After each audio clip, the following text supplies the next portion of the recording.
Nagsimula ang kwento sa isang lalaking nagngangalang Choi. Makikita siyang umiiyak habang nasa impyerno. Paulit-ulit niyang sinisigaw na wala naman siyang ginawang masama, kaya bakit siya mapupunta roon. Ngunit bigla siyang binaril ng isang misteryosang babae. Nang tamaan siya ng bala ay nahulog siya mula sa kalangitan pababa sa mundo. Habang bumabagsak ay muli siyang nagkaroon ng buhay. Pagkatapos nito ay bumalik ang kwento 7 taon sa nakaraan. Makikita natin si Choi na papunta sa isang job interview habang kausap ang kanyang nobyang si Jisoo. Ngunit bago pa siya makarating ay akita niya ang isang lalaki ang biglang nagpakamatay sa kanyang harapan. Sinubukan niya itong iligtas, ngunit wala na siyang nagawa dahil namatay rin ito agad. Dahil sa nangyari ay labis siyang nabalisa at hindi makapag-isip ng maayos. Pagdating niya sa interview ay hindi siya makapag-focus sa mga tanong ng interviewer dahil ang nasa isip niya pa rin ay ang lalaking namatay sa kanyang harapan. Dahil dito ay hindi niya nasagot ng maayos ang mga tanong at tuluyan siyang hindi natanggap sa trabaho. Matapos niyang makapagtapos ng kolehiyo ay hirap na hirap siyang makahanap ng permanenteng trabaho. Habang lumalaki ang kanyang utang sa student loan ay kung ano-anong sideline ang kanyang pinasok.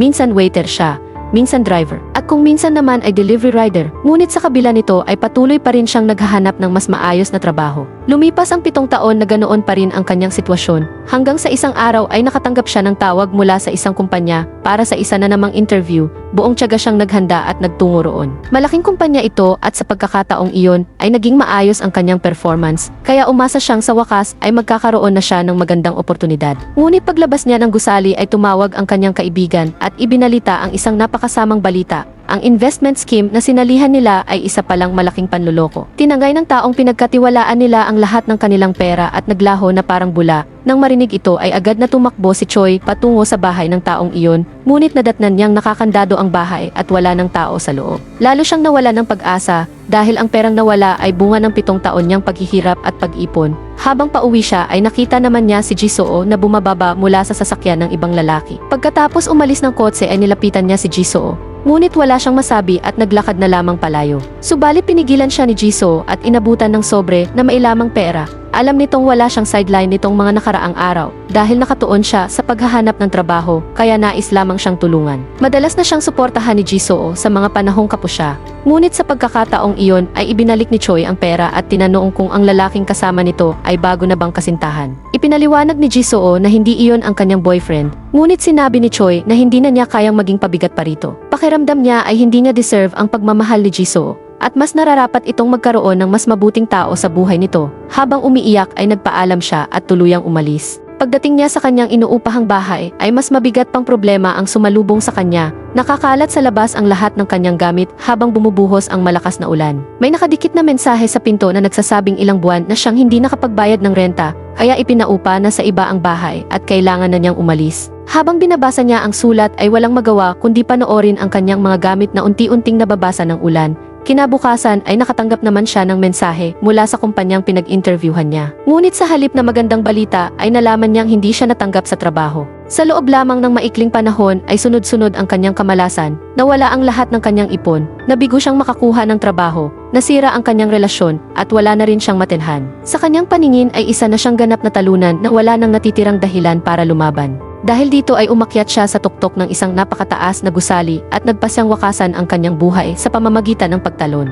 Ngunit nang muli siyang magkamalay ay hindi na siya nasa lupa. Nagising siya sa loob ng isang pribadong jet at laking gulat niya nang mapansing iba na ang kanyang mukha. Sa kanyang harapan ay may nakaupong babae na nagpakilalang si Def. Sinabi ni Def na patay na siya. Naguluhan si Choi at agad na nagtanong kung sino ba talaga ito. Saka dahan-dahang tinanggal ang babae ang kanyang salamin. Sa sandaling magtagpo ang kanilang mga mata ay nakakita si Choi ng nakakatakot na pangitain. Sa kanyang nakita ay binuhat siya ni Def at inihagis sa gitna ng napakaraming nilalang sa impyerno. Agad siyang pinalibutan ng mga halimaw at walang awang nilapan ng buhay. Sa sobrang takot ay napasigaw siya. Ngunit ilang sandali lamang ay napagtanto niyang isa lamang pala itong ilusyon na ipinakita ni Def gamit ang kapangyarihan ng kanyang mga mata. Pagkatapos noon ay seryosong sinabi ni Def na sinira niya ang isa sa pinakamahalagang regalong ibinigay ng Diyos sa tao, ang mismong buhay na ipinagkaloob sa kanya. At dahil sa kanyang ginawang pagpapakamatay ay haharap siya sa isang parusang hindi niya kailanman inasahan. Ipinaliwanag ni Def na ang kanyang kaparusahan ay mamuhay sa katawan ng 12 magkakaibang tao at maranasan ang 12 magkakaibang uri ng kamatayan. Sa paraang iyon ay maunawaan niya kung gaano kasakit ang mawala ng buhay. Ngunit may isang pagkakataon siyang makaligtas. Kung magagawa niyang takasan ang kamatayang nakatakda sa isa sa mga katawang iyon, ay maaari niyang ipagpatuloy ang natitirang bahagi ng kanyang buhay gamit ang katawang iyon.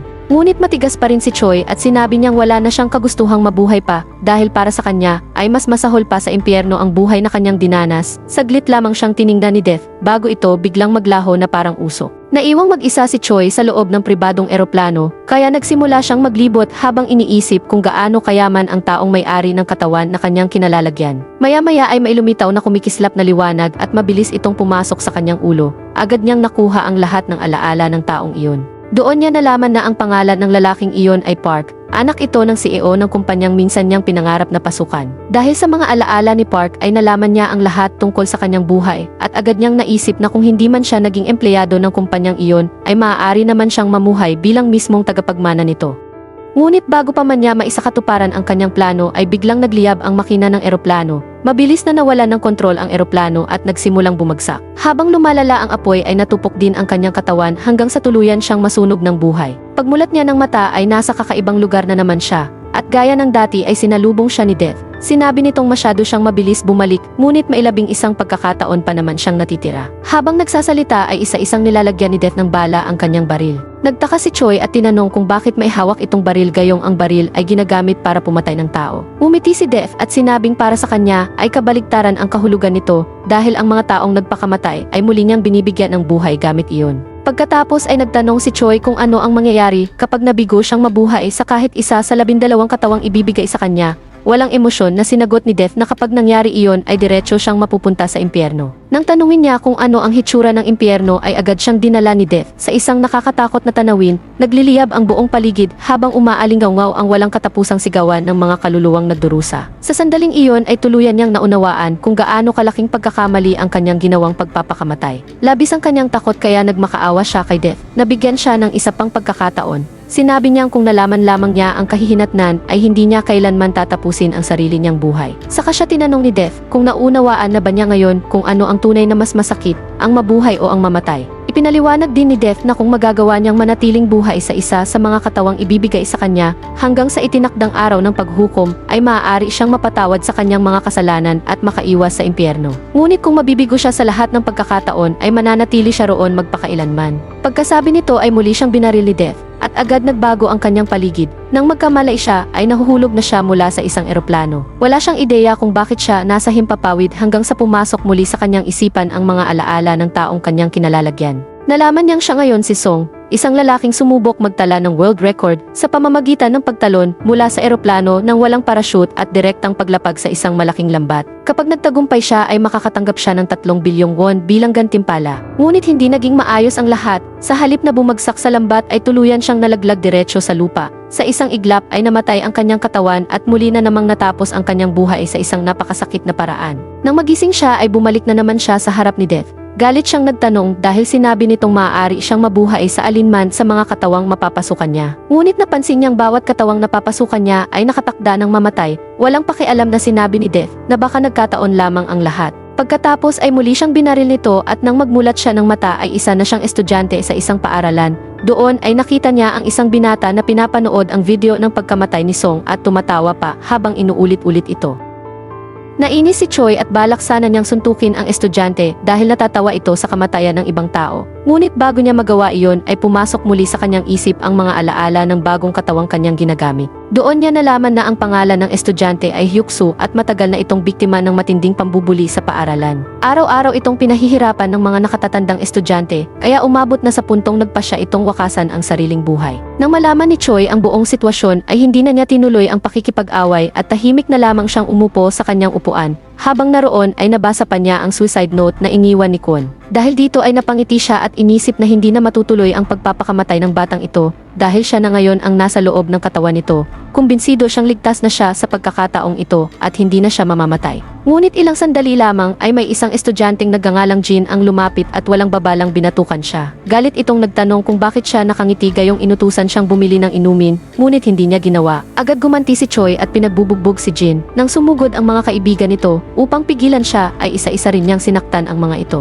Dahil si Choi na ang nasa loob ng katawan ni Hyuk-soo ay wala na siyang takot sa mga kaklaseng mas bata sa kanya, kaya isa-isa niya silang pinatulan at pinagsusuntok. Ngunit maya-maya ay dumating si Tae, isa sa mga kaibigan ni Jin na mas malakas pa kaysa sa kanya. agad nitong pinagbubugbog si Choi habang hawak naman siya ng dalawang estudyante upang hindi makaganti. Habang patuloy siyang sinasaktan ni Jin, ay may paparating na guro kaya binalaan siya nito na hindi pa tapos ang lahat at magkikita sila pagkatapos ng klase. Pagdating ng uwian ay muli siyang pinalibutan ni Jin at ng mga kasama nito at walang awang binugbog. Ngunit habang pinapanood iyon ni Tae, ay sinabi nitong sapat na ang kanilang ginawa at dapat na nilang tigilan si Hyunsuk dahil sobra na ang kanyang natanggap na pananakit. Sa halip na makinig ay si Tae naman ang pinagbalingan ng galit ni Jin at sinaktan din nito. Ngunit naputol ang gulo nang dumating ang nobya ni Jin upang tawagin siya kaya iniwan muna nila si Hyunsuk. Pag-uwi ni Choi sa bahay ni Hyunsuk ay doon niya nakita kung gaano kasimple at kahirap ang pamumuhay ng batang iyon. Nang gabing iyon ay umuwi ang ina ni Hyunsuk at kakaiba sa pakiramdam ni Choi na tawagin itong ina dahil hindi naman talaga siya ang tunay na anak nito. Ngunit habang inaalagaan siya ng babae at tinatrato bilang kanyang anak ay bigla niyang naalala ang sarili niyang ina. Hindi niya napigilan ang mapaluha dahil sa pananabik at pangungulila. Nang tanungin siya ng ina ni Hyunsuk kung bakit siya umiiyak ay sinabi na lamang niyang wala iyon at ayos lang siya. Kinabukasan ay muling pumasok si Choi sa paaralan. Nang makita niyang papunta si Tae sa banyo ay sinundan niya ito at kinausap. Sinabi niyang mas malaki at mas malakas naman ito kaysa kay Jin, ngunit hinahayaan pa rin itong utusan at saktan siya na parang alipin. Nagulat si Tae at tinanong kung bakit niya sinasabi ang mga bagay na iyon at kung gusto ba niyang mabugbog ulit. Ngunit ipinagpatuloy ni Choi ang pagsasabi na hindi tama ang ginagawa ni Jin at hindi nito dapat hinahayaang tratuhin siya ng ganoon. Habang nag-uusap sila ay dumating si Jin at tinanong kung ano ang ginagawa nilang dalawa. Mabilis na sumagot si Tae na pinapaalala lamang niya kay Hyunsuk kung ano ang tunay nitong lugar sa paaralan. Agad naman siyang sinampal ni Jin at sinabing dapat ay mas malinaw pa niya itong tinuturuan ng leksyon. Pagkaalis ni Jin ay sinundan muli ni Choi si Tae at doon niya nalaman ang totoong dahilan kung bakit hindi ito lumalaban. Hindi raw siya takot kay Jin kundi sa mga nakatatandang kaibigan nito. Minsan na raw siyang napahamak at nabugbog dahil sa mga taong iyon kaya ayaw na niyang maulit pa ang nangyari. Makalipas ang ilang oras habang tahimik na kumakain ng tanghalian si Choi ay lumapit si Jin at bigla nitong isinubsob ang kanyang ulo sa mangkok ng sabaw. Ngunit hindi nagpatalo si Choi at buong lakas niyang ibinuhos ang sabaw sa ulo ni Jin bago mabilis na tumakbo palayo. Galit na galit si Jin kaya inutusan niya si Tae na habulin at hulihin si Choi. Ngunit malamig lamang itong sumagot at sinabing hindi niya sasayangin ang kanyang oras at tanghalian para lang gawin iyon. Sa harap ng lahat ay para bang ipinahiya niya si Jin, maging ang nobya nito ay nakita rin ang pangyayaring iyon. Hindi nagtagal ay bumalik si Jin kasama ang kanyang mga nakatatandang kaibigan. Sinabi niya sa kanila na nilait at binastos siya ni Tae kaya nais niyang turuan ito ng leksyon. Ngunit agad itinanggi ni Tae ang akusasyon at ipinaliwanag na si Hyunsuk ang totoong nagbuhos ng sabaw kay Jin. Nang lapitan ng mga nakatatandang estudyante si Choi ay inosente lamang itong tumingin at magalang na nagsalita na para bang wala siyang alam sa gulo. Dahil sa kanyang kilos ay napailing ang mga senior at pinagalitan si Jin. Sinabi nilang hindi nito kayang kontrolin ang isang mas batang estudyante kaya pati sila ay dinamay pa. Binalaan nila si Jin na hindi sila nananakit ng mga bata at hindi sila mga bodyguard na pwedeng tawagin anumang oras. Pagkatapos noon ay iniwan nila siya at umalis. Pagkaalis ng mga senior ay walang tigil si Choi sa pang-aasar kay Jin. Dahil sa matinding kahihiyan ay sinugod siya ni Jin, ngunit agad namang nakialam si Tae at siya naman ang sumuntok kay Jin. Sinabi nitong wala nang magtatanggol sa kanya dahil iniwan na siya ng kanyang mga kaibigan. Habang naglalakad palayo si Jin ay nakita pa niyang kasama ng isa sa mga senior ang kanyang sariling nobya. At sa harap mismo niya ay ipinahiya siya nito na para bang wala siyang halaga. Nang gabing iyon ay naglalakad pa uwi si Choi at inakala niyang ligtas na siya. Ngunit biglang sumulpot si Jin mula sa likuran at hinampas siya ng malaking bato sa ulo. Matapos siyang pabagsakin ay paulit-ulit nitong pinukpok ang kanyang ulo hanggang sa tuluyan siyang mawala ng buhay. Sa sandaling mamatay si Hyunsuk ay muli na namang bumalik si Choi sa harap ni Death. Siyam na buhay na lamang ang natitira sa kanya. Galit na galit siyang sumigaw at sinisi si Death. Dahil pakiramdam niya ay paulit-ulit siyang inilalagay sa katawan ng mga taong may napakalaking problema at nakatakdang mamatay. Sinabi niya kung ganoon din lamang ang mangyayari ay siguradong mapupunta rin siya sa impyerno, kaya mas mabuting ipadala na lamang siya roon agad dahil hindi na niya kayang tiisin pa ang sakit ng bawat kamatayan. Ngunit ipinaliwanag ni Death na ang impyerno ay naghihintay lamang pagkatapos ng kanyang parusa. At nasa kanya mismo kung paano niya gagamitin ang bawat buhay na ibinibigay sa kanya. Nasa kanyang mga desisyon kung maililigtas niya ang katawang kanyang papasukin o hindi. Pagkatapos sabihin iyon ay muli siyang binaril ni Death at nang magising siya ay nakatali na siya habang pinahihirapan ng ilang kalalakihan. Paulit-ulit siyang tinatanong ng kanilang lider kung nasaan ang babae at ang pera na kanilang hinahanap. Dahil wala siyang anumang alam ay paulit-ulit niyang sinasabing hindi niya alam ang kanilang tinutukoy. Ngunit lalo lamang silang nagalit at naghanda na namang pahirapan siya. Sa mismong sandaling iyon ay muling pumasok sa kanyang isip ang mga alaala ng taong kanyang kinalalagyan. Doon niya nalaman na ang pangalan niya ngayon ay Lee. Isang miyembro ng isang napakadelikadong sindikato at tauhan ng isang kilalang gangster na kinatatakutan ng marami. Sa mga alaala ni Lee ay nalaman ni Choi na may napakagandang asawa ang kanyang boss. Isang araw ay walang awang binugbog ng gangster ang sariling asawa nito. Dahil hindi na nito matiis ang buhay na kanyang dinaranas, ay lumapit siya kay Lee at nakiusap na tumakas silang dalawa at magsimula ng bagong buhay sa ibang lugar. Dahil dito ay lihim na ninakaw ni Lee ang 10 milyong pera ng kanyang boss at itinago ito sa isang ligtas na lugar bago nagtungo upang makipagkita sa asawa ng kanyang amo. Ngunit hindi siya nakarating sa kanilang tagpuan dahil nahuli siya ng mga tauhan ng boss sa daan. Bagamat nahuli si Lee ay nagawa namang makatakas ng babae. Nang malaman ni Choi ang buong pangyayari ay nakipaglaban siya sa boss at sa mga tauhan nito bago matagumpay na nakatakas. Ngunit hindi pa rin siya tinantanan at agad siyang hinabol ng mga armadong tauhan. Habang sakay ng motorsiklo ay desperado siyang naghahanap ng paraan upang makatakas, kaya isang napakadelikadong hakbang ang ginawa niya. Pinaandar niya ang motorsiklo ng buong bilis at tumalon mula sa isang gusali patungo sa isa pa. Bumagsak ang motorsiklo diretso sa swimming pool ng kabilang gusali at dahil doon ay nakaligtas siya. Matapos makatakas ay agad siyang nagtungo sa babaeng kanyang pinoprotektahan. Nang makita siya nito ay mahigpit siyang yakap at tila natuwa na muli silang nagkita. Pagkatapos ay tinanong siya kung saan niya itinago ang pera. Ngunit nang sabihin ni Choi ang lokasyon ng perang itinago niya ay agad siyang binaril ng babae. Doon niya napagtanto na ginagamit lamang siya nito para makuha ang pera at wala talaga itong pakialam sa kanya. Pagkamatay niya ay muli siyang bumalik sa harap ni Death. Hindi napigilan ni Death ang matawa sa kanyang sinapit. Nagtataka namang tinanong ni Choi kung bakit siya pinatay ng babaeng pinagkatiwalaan niya. Ipinaliwanag ni Death na simula pa lamang ay pera lang ang habol ng babae at nang makuha nito ang impormasyong kailangan ay wala na siyang silbi kaya tinanggal na siya nito sa daan. Ngunit sa halip na magalit ay natawa rin si Choi dahil hindi naman niya sinabi ang totoong kinaroroonan ng pera kaya hindi rin ito makikinabang sa kanyang pagkamatay. Pagkatapos noon ay muli siyang binaril ni Death at ipinadala sa panibagong katawan. Sa pagkakataong ito ay nagising siya sa loob ng isang kulungan. Dahil hindi pa niya natatanggap ang mga alaala ng taong kanyang kinalalagyan ay wala siyang ideya kung bakit siya naroon. Kaya tinanong niya ang kanyang kasama sa selda kung kailan siya makakalaya. Sinabi nitong 4 na taon pa ang kanyang bubunuin bago makalabas. Laking gulat ni Choi nang makita niyang isa sa kanyang mga kasama sa kulungan ay si Jin, ang lalaking pumatay kay Hyun-suk. Nakulong ito dahil sa kanyang krimen, ngunit sa loob ng bilangguan ay ikinalat nito ang kwento na isa siyang mapanganib na serial killer na nakapatay na ng maraming tao. Dahil sa mga kasinungalingang iyon ay takot na takot sa kanya ang karamihan ng mga bilanggo. Ngunit sa sandaling makita siya ni Choi ay agad niya itong sinugod at walang habas na pinagsusuntok. Habang pinagbubugbog niya si Jin ay pinigilan siya ng ibang bilanggo at sinabing delikadong tao iyon at maaari siyang patayin anumang oras. Ngunit hindi nagtagal ay dumating ang mga alaala ng bagong katawang kanyang ginagalawan. Doon niya nalaman na ang pangalan ng taong iyon ay Cho, isang lalaking kusang nagpakulong kapalit ng malaking halaga ng pera upang mabayaran ang utang ng kanyang ina. Ang tunay na may sala ay isang mayamang lalaki na nakasagasa at nakapatay ng isang batang babae gamit ang kanyang sasakyan. Upang makaiwas sa parusa ay binayaran ng mayamang lalaki si Cho at ang kanyang ina upang akuin nito ang kasalanan at siya ang makulong sa halip na ang tunay na kriminal. Ngunit hindi natapos doon ang lahat dahil lihim na binablockmail ni Cho ang mayamang lalaki. Hinihingan niya ito ng dagdag na 1 bilyong won at nagbabanta na isisiwalat ang katotohanan sa pulisya kapag tumanggi itong magbayad. Sa kasalukuyan ay patuloy pa ring binubugbog ni Choi si Jin hanggang sa dumating ang mga gwardiya at pilitin silang tumigil at bumalik sa kanilang pwesto. Makalipas ang ilang oras ay muling nagsimulang magpasikat si Jin sa loob ng kulungan. Sinabi nitong nauuhaw siya at gusto niyang makatikim ng dugo ng tao. Sa kanya tinanong kung sino sa kanila ang gusto nitong patayin. Natawa lamang si Choi at binalaan ang lahat ng bilanggo na huwag siyang pigilan sa gagawin niya. Pagkatapos ay muli niyang pinagbubugbog si Jin at ibinunyag sa lahat ang tunay nitong pagkatao. Sinabi niyang hindi ito serial killer, kundi isang duwag na kriminal na nakulong dahil sa pagpatay sa isang inosenteng bata. Nang marinig ni Jin ang mga salitang iyon ay agad itong natakot at nagmakaawa habang paulit-ulit na tinatanong kung paano nalaman ni Choi ang kanyang sikreto.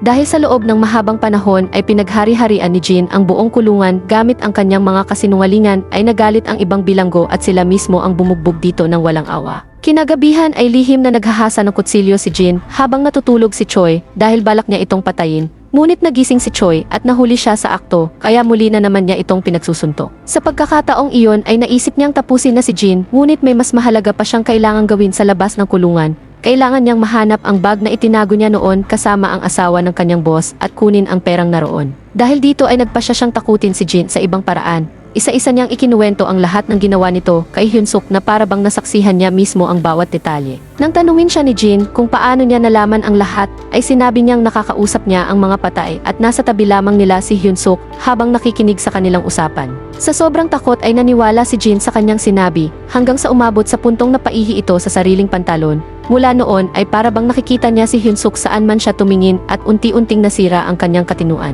Lumipas ang 4 na taon at sa wakas ay nakalaya si Cho mula sa kulungan. Paglabas niya ay sinalubong siya ng mayamang lalaking tunay na responsable sa pagkamatay ng batang babae. Nag-alok ito ng karagdagang pera upang mapanatiling tahimik si Cho at hindi na ibunyag ang katotohanan, ngunit tinanggihan ni Choi ang pera at basta na lamang umalis. Sa halip na makipagkasundo ay dumiretso siya sa lugar kung saan niya itinago noon ang bag na puno ng pera. Kinuha niya ang lahat ng laman nito at saka nagtungo sa tahanan ni Cho upang simulan ang susunod niyang plano. Kasama ng perang itinago ni Cho ang mahahalagang diamante, kaya napakalaki ng halaga nito. Habang iniisip ni Choi ang susunod niyang gagawin, ay nakatanggap siya ng tawag mula sa ina ni Cho na gustong makita ang kanyang anak dahil kararating lamang nito mula sa kulungan. Pagkarinig pa lamang sa boses ng matanda ay agad niyang naalala ang sarili niyang ina. Bumuhos ang kanyang emosyon at hindi niya napigilang umiyak habang iniisip kung gaano niya namimiss ang kanyang pamilya. Bago siya makipagkita sa ina ni Cho ay hinati muna niya ang pera. Itinago niya ang kalahati sa isang locker sa loob ng mall at dinala ang natitirang halaga upang ibigay sa matanda. Ngunit habang papunta siya roon ay bigla siyang hinarang ng isang lalaki at walang babalang sinaksak. Nagulat si Choi at tinanong kung sino ito. Sumagot ang lalaki na siya ang ama ng batang babaeng nasagasaan at namatay dahil sa aksidenteng kinasangkutan ni Cho. Agad namang sinabi ni Choi na hindi siya ang tunay na may sala at ibang tao ang totoong nakabangga sa bata. Nang marinig iyon ay tila nagulat ang lalaki at mabilis na umalis sa lugar. Subalit hindi pa tapos ang panganib dahil pag-alis ng lalaki ay lumitaw naman ang isa sa dati niyang kasamahan sa kulungan. Noong una ay inakala niyang tutulungan siya nito, ngunit nagkamali siya. Sa halip na iligtas siya ay muli siyang sinaksak. Doon niya nalaman na binayaran pala ito ng mayamang lalaking tunay na responsable sa aksidente upang patahimikin siya habang buhay at maiwasan ang anumang problema sa hinaharap. Dahil sa mga sugat na kanyang tinamo ay muli na namang namatay si Choi at bumalik sa harap ni Death. Pagod na siya sa paulit-ulit na kamatayan kaya wala na siyang nagawa kundi umiyak. 7 na lamang ang natitira niyang buhay. Sinabi niya kay Death na gawin na lamang ang gusto nito at tapusin na ang lahat. Walang emosyon namang binaril siya muli ni Death at ipinadala sa panibagong katawan. Sa pagkakataong ito ay nagising siya bilang isang sanggol. Agad siyang nalungkot dahil alam niyang hindi niya madaling makukuha ang perang itinago niya sa locker habang nasa katawan ng isang paslit. Makalipas ang ilang sandali ay dumating ang ina ng bata at galit na galit siyang kinalagkad papunta sa sasakyan. Habang nasa biyahe ay walang tigil itong sumisigaw at sinisisi ang bata sa lahat ng kanyang problema. Pagdating sa bahay ay basta na lamang nitong inilagay ang bata sa sofa na para bang wala itong halaga. Maya-maya ay dumating naman ang ama at pilit pinakain ang anak ng panis at expired na pagkain. Malinaw na pareho nilang hindi mahal ang kanilang sariling anak. Hindi nagtagal ay may dumating na mga opisyal mula sa Child Abuse Center dahil may ulat na natanggap tungkol sa pananakit nila sa bata. Ngunit dahil may koneksyon ang ama sa Child Welfare Department ay walang nagawa ang mga opisyal at umalis din agad. Desperadong umiiyak si Choi at pilit silang pinapatigil, ngunit dahil bata lamang ang kanyang katawan ay walang nakakaunawa sa kanyang sinasabi. Tuluyan nang nakaalis ang mga opisyal at walang tumulong sa kanya.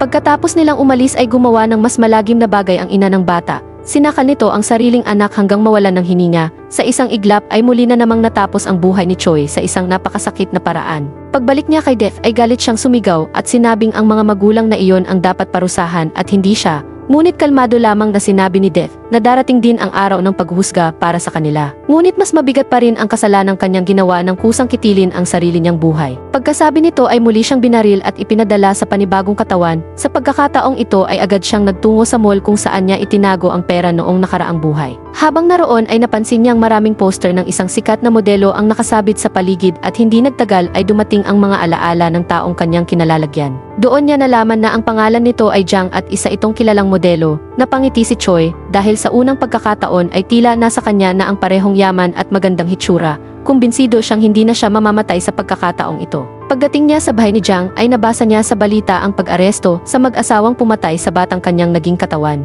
Kahit paano ay nakaramdam siya ng kaunting hustisya para sa kawawang bata. Hindi nagtagal ay nakatanggap siya ng tawag mula sa isang kaibigan na nag-imbita sa kanya sa isang VIP party. Pagdating niya roon ay nalaman niyang ang host ng ingranding pagtitipon ay ang CEO ng Tekang Group. Laking gulat ni Choi nang makita ang lalaking iyon dahil ito rin ang CEO ng kumpanyang minsan niyang pinangarap na mapasukan at kung saan siya huling nag-apply bago siya nagpakamatay. Kinabukasan ay ginising siya ng nakatatandang kapatid ni Jiang at pinaalalahanang nangako siyang tutulong sa cafe nila sa araw na iyon. Sumama naman si Choi at pansamantalang nagtrabaho bilang waiter. Habang abala siya sa cafe ay may isang pamilyar na mukha ang kanyang nakita, si Jisoo, ang babaeng minahal niya noon. Araw-araw pala itong pumupunta roon upang magkape. Habang nagtatrabaho ay hindi niya maiwasang pagmasdan ito ng palihim. Napansin iyon ng kapatid ni Jiang at sinabi nitong isa si Jisoo sa pinakasikat na manunulat ng nobela sa bansa. Kalaunan ay napanood ni Choi ang isang lumang panayam kay Jisoo kung saan sinabi nitong malaki ang naging papel ng kanyang nobyong si Choi sa kanyang tagumpay bilang manunulat. Ngunit hindi niya kailanman na ibalita rito na naging matagumpay ang kanyang nobela. Ang panayam na iyon ay ginawa sa mismong araw na nagpakamatay si Choi. Dahil dito ay nagtungo siya sa isang library at binasa ang sikat na nobelang isinulat ni Jisoo. Habang binabasa niya ang libro ay napansin niyang maraming bahagi nito ang hango sa mga alaala at karanasan nilang dalawa.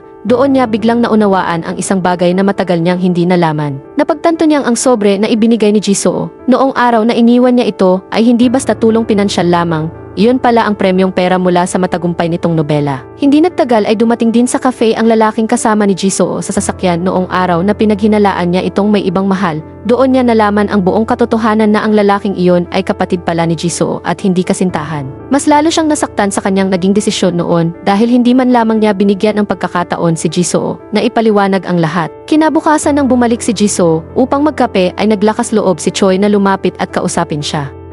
Umiti si Jisoo at sinabi na maganda raw ang paraan ng kanyang pagkukwento, kaya tinanong siya ni Choi kung gusto ba nitong marinig ang kanyang kwento.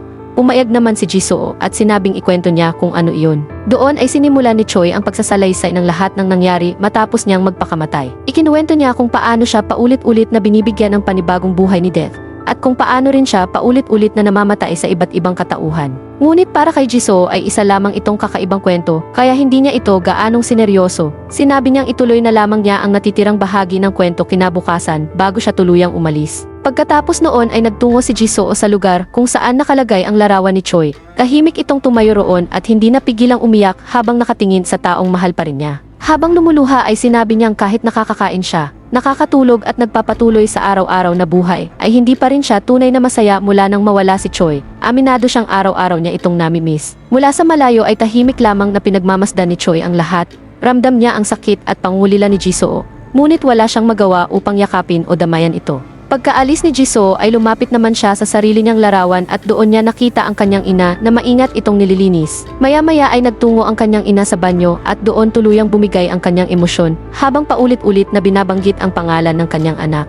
Nang makita ni Choi ang matinding pagdurusang dinaranas ng kanyang ina ay hindi niya napigilan ang umiyak. Nagsimula siyang magsisi sa ginawa niyang pagpapakamatay dahil napagtanto niyang hindi siya nagkaroon ng kapayapaan pagkatapos mamatay. Sa halip ay ang kanyang ina at si Jisoo ang naiwan upang magdusa araw-araw. Para sa kanila ay naging parang impyerno ang buhay matapos siyang mawala. Kinabukasan ay lihim niyang dinala ang bag ng pera at iniwan ito sa bahay ng kanyang ina upang kahit paano ay makatulong sa buhay nito.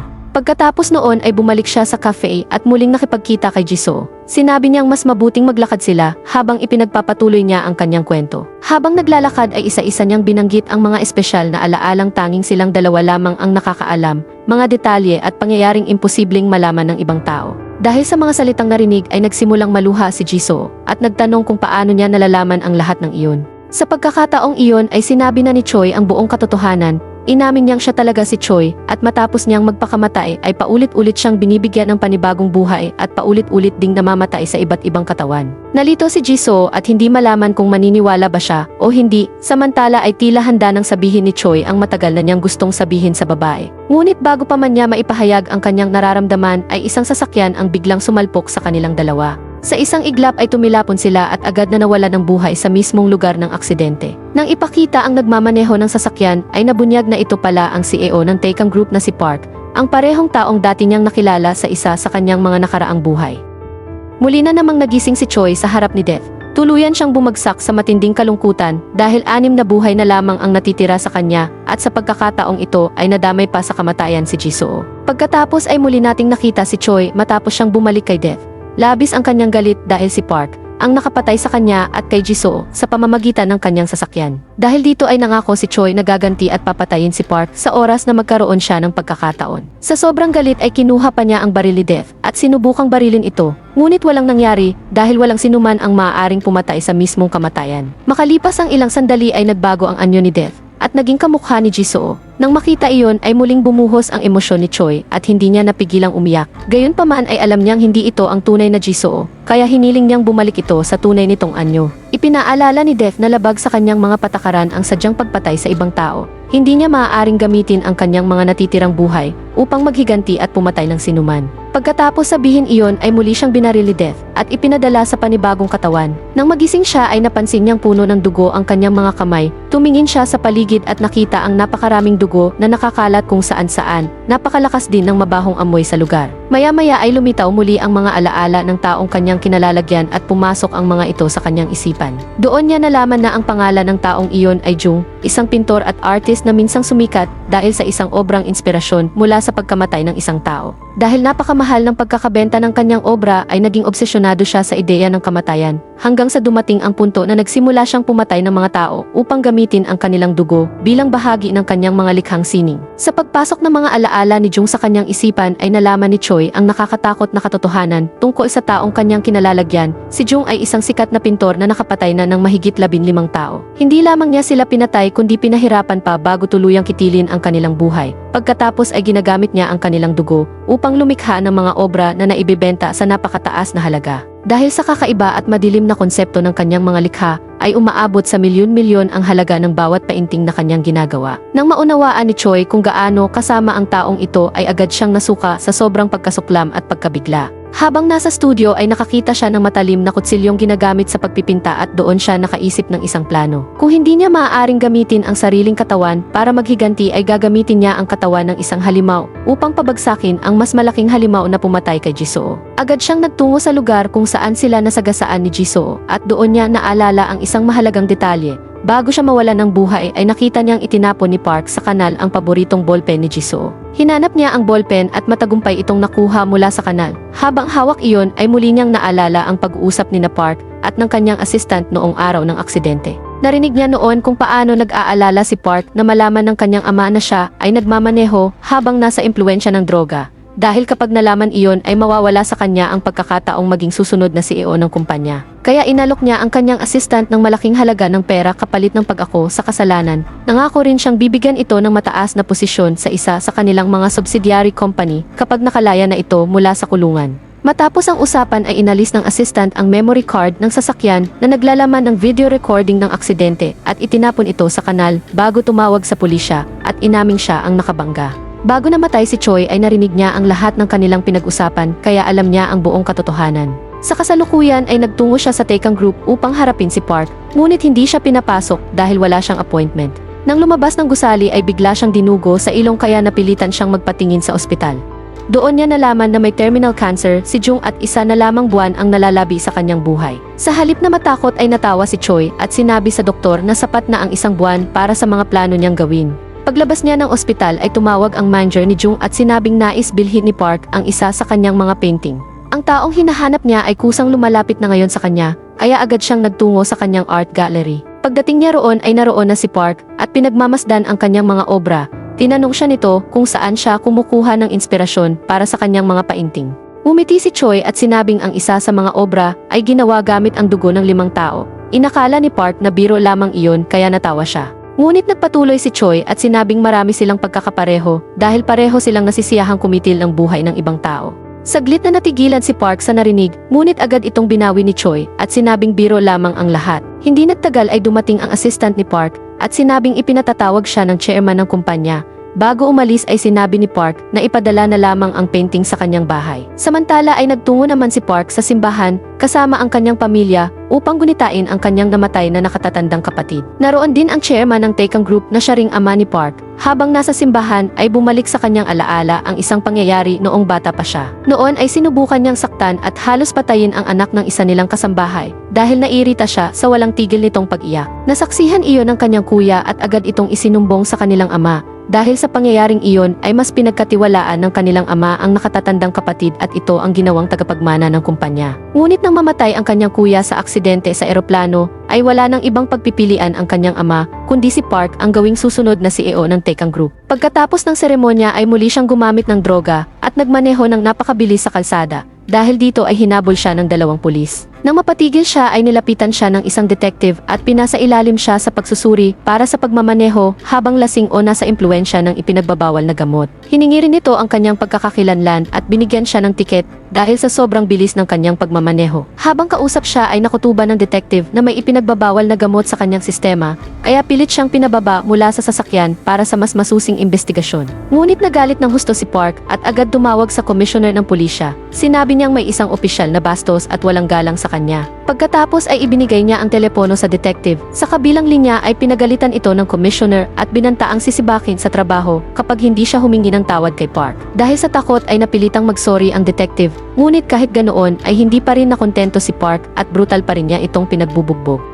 Kasama ng detective ang isa pang pulis na nais sanang pumigil, ngunit dahil sa kapangyarihan at impluensya ni Park, ay wala itong nagawa kundi manood mula sa malayo. Bago umalis ay nilapitan ni Park ang isa pang opisyal at sinabi nitong gusto niya ang mga asong marunong sumunod at manahimik, malinaw na isa iyong pang-iinsulto sa mga pulis. Pagkatapos noon ay umalis siya sakay ng kanyang mamahaling sasakyan at bumalik sa kanyang bahay. Ngunit pagdating niya sa harap ng kanyang mansyon ay may isang taong naghihintay sa kanya. Si Jung mismo ang nakatayo sa may tarangkahan at tila may mahalagang dahilan kung bakit siya naroon. Habang nililinis ni Jung ang kanyang sapatos ay mahinahon niyang sinabi kay Park na naparoon siya upang ihatid ang painting na in-order nito. Ngunit para kay Park ay isa itong matinding kawalang galang kaya agad niyang sinuntok si Jung ng malakas at tumalikod upang umalis. Hindi naman nagpatinag si Choi at agad siyang sumugod pabalik kay Park. Dahil dito ay mabilis na kumuha si Park ng baril mula sa kanyang sasakyan at paulit-ulit siyang pinaputukan. Sinubukan ni Choi na umiwas at tumakas ngunit tinamaan pa rin siya ng bala at bumagsak sa lupa. Akala ni Park ay patay na siya ngunit maya-maya ay muli itong tumayo.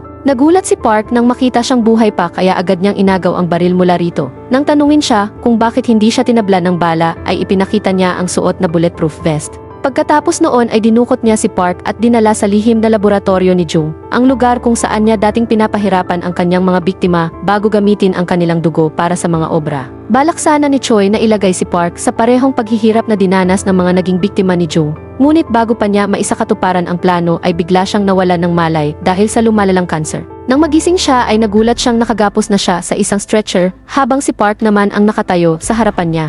Umiti si Park at sinabi niyang nalaman na niya ang lahat tungkol kay Jung, kabilang na ang katotohanang gumamit ito ng dugo ng maraming tao sa kanyang mga obra. Ayon kay Park ay tama ang sinabi ni Jung noon, pareho raw silang halimaw na walang pakialam sa buhay ng iba. Pagkatapos noon ay inamin ni Park ang isa pang sikreto, sinabi niyang ang una niyang pagpatay ay isang kunwaring aksidente sa kalsada. Ito pala ang parehong lalaking sinubukang iligtas ni Choi noong araw ng kanyang job interview, ang pangyayaring naging dahilan kung bakit hindi siya nakapag-focus at bumagsak sa interview. Habang ikinukwento iyon ay sinabi pa ni Park na nasiyahan siya sa pagpatay sa lalaking iyon. Kasunod nito ay kinuha niya ang isang chainsaw at walang awa niyang pinutol ang binti ni Jung. Napasigaw si Choi sa matinding sakit, ngunit hindi pa rin siya tumigil. Sa kabila ng paghihirap ay sinabi ni Choi na alam niyang si Park ang may kagagawan sa pagkamatay ng sarili nitong kuya. Napatigil si Park at tinanong kung paano niya iyon nalaman. Sumagot si Choi na minsan ay naging katawan niya mismo ang kanyang kapatid sa isa sa mga nakaraang buhay. Natawa lamang si Park at inakalang isa na naman itong kabaliwan. Pagkatapos ay tuluyan niyang pinagputol-putol ang katawan ni Jung hanggang sa mamatay si Choi sa isa na namang napakasakit na paraan. Muli siyang nagising sa harap ni Death at ngayon ay 4 na lamang ang natitira niyang buhay. Sinabi ni Death na naranasan na niya ang masunog, mahulog mula sa taas, masaksak, mabundol at mapatay sa iba't ibang paraan. Pagkatapos ay tinanong siya nito kung naniniwala pa rin ba siyang mas masakit ang mabuhay kaysa mamatay. Sa halip na sumagot ay natawa lamang si Choi. Doon naunawaan ni Death na sinadya niyang mamatay sa kamay ni Park upang maisakatuparan ang isang plano. Bago pa man mangyari ang lahat ay lihim pala siyang naglagay ng mga nakatagong CCTV camera sa laboratorio ni Jung upang maipakita sa buong mundo ang tunay na pagkatao ni Park. Hindi niya maaaring patayin si Park gamit ang sarili niyang kamay dahil ipinagbawal iyon ni Death, kaya pinili niyang gamitin ang ibang paraan upang ilantad ang katotohanan. Pagkatapos noon ay muli siyang binaril ni Death at ipinadala sa panibagong buhay. Sa pagkakataong ito ay nagising siya sa katawan ng isang pulis at agad nating nalaman na siya si Jae Heong, ang kasamahan ng opisyal na binugbog ni Park noon. Sa simula ay tumatakbo siya mula sa isang magnanakaw, ngunit maya-maya ay naglakas loob siyang habulin at hulihin ito. Kasabay nito ay dumating ang mga alaala ni Jae Hyung at pumasok sa isip ni Choi. Doon niya nalaman na ang ama ni Jae Hyung ay isang matapang na pulis na nasawi habang humahabol sa isang kriminal. Dahil sa paghanga sa kanyang ama ay pinangarap din niyang maging pulis, ngunit labis itong ikinabahala ng kanyang ina dahil ayaw nitong maranasan muli ang pagkawala ng mahal sa buhay. Dahil dito ay nangako si Jae Hyung na iiwas siya sa mga mapanganib na sitwasyon at lagi niyang unahin ang kanyang kaligtasan. Dahil sa ugaling iyon ay itinuring siya ng marami bilang duwag at takot sa panganib. Kahit nang pumanaw ang kanyang ina ay hindi nawala ang takot na iyon sa kanyang puso. Habang ginagampanan ni Choi ang buhay ni Jae Hyung ay nakita niya si Kim, ang dating kasamahan niya sa kulungan na binayaran upang patayin siya sa isa niyang nakaraang buhay. Sinabihan niya si Kim na pakawalan ang taong hawak nito, ngunit nagbanta si Kim na papatayin siya kapag hindi siya umalis. Umiti si Choi at sinabing nagawa na iyon ni Kim noon. Pagkatapos ay mabilis at mahusay niyang sinugpo ang kriminal sa paraang ikinagulat ng lahat ng naroon. May mga nakasaksi na nagvideo sa buong pangyayari at agad itong kumalat sa internet. Nang mapanood iyon ng mga kasamahan at nakatataas kay Jae Hyung ay hindi sila makapaniwala sa kanilang nakita dahil tila ibang tao na ang kanilang dating duwag na kasamahan. Samantala ay isinama ni Choi ang detective patungo sa bahay ni Jung at doon niya kinopya ang CCTV recording patungo sa isang USB drive. Pagpasok pa lamang nila sa loob ay tumambad ang nakakatakot na lugar na puno ng bakas ng karumal-dumal na krimen. Agad silang tumawag ng forensic team at iba pang opisyal upang magsagawa ng masusing investigasyon. Habang kinokolekta ang mga ebidensya, ay napagtanto nilang natuklasan nila ang pugad ng isang serial killer na matagal nang pinaghahanap. Hindi makapaniwala ang superior ni Jae Hyung sa kanyang ipinakitang tapang at husay. Pabiro pa nitong sinabi na tila sinapian siya ng ibang tao bago siya niyakap at pinuri sa kanyang ginawa. Makalipas ang ilang sandali ay dumaan si Park sa labas ng bahay ni Jung at agad siyang pinahinto ni Choi. Nakilala agad siya ni Park bilang pulis na kasamahan ng opisyal na dati niyang pinahiya at binugbog. Paglapit ni Choi ay sinabi niyang may isang kasabihan sa mundo ng krimen na ang mga kriminal ay madalas bumabalik sa mismong lugar ng kanilang krimen. Narinig iyon ni Park at bahagyang nagbago ang ekspresyon ng kanyang mukha habang tinitingnan ng diretso ang pulis na nasa kanyang harapan. Hindi na naintindihan ni Choi ang sinasabi nito, kaya sinabi na lang ng lalaki na dumaan siya sa ibang daan dahil may nangyaring pagpatay sa lugar. Matapos noon ay umalis na si Park. Matapos mahuli ang napakalaking serial killer ay naging usap-usapan sa buong bansa ang pangalan ni Jae Hyung. Pero habang tumatagal ay nararamdaman ni Park na may nalalaman si Jae Hyung tungkol sa kanya. Kinabukasan ay ibinigay ni Choi sa isang news anchor ang CCTV footage ng pagpatay ni Park kay Jae Hyung at pinakiusapan itong ipalabas sa balita. Hindi niya ito ibinigay sa sariling pulisya dahil alam niyang sunod-sunuran ang mga ito kay Park. Nang bumalik si Choi sa presinto ay nakita niya ang kanyang ina na papasok doon. Nalaman niyang may natagpo ang bag na puno ng pera ang kanyang ina at agad niya itong isinuko sa mga otoridad. Ngunit paulit-ulit siyang ipinapatawag ng mga pulis para sa investigasyon. Napaisip si Choi na kahit patay na siya noon ay nadadagdagan pa rin ang mga problema ng kanyang ina, kaya nagdala siya ng pagkain at iniwan iyon sa labas ng bahay nito. Ngunit habang paalis siya ay bigla siyang sinaksak ng tauhan ni Park dahil isinumbong ng news anchor kay Park ang tungkol sa CCTV footage. Sa kabila nito ay nagawa pa ring mahuli ni Choi ang umatake sa kanya kahit may tama na siya sa kamay. Nang malaman ito ni Park ay agad siyang nagtungo sa presinto at kinausap si Jae Hyung. Inalok niya itong ibibigay ang kahit anong gusto nito kapalit ng pagbura sa CCTV video.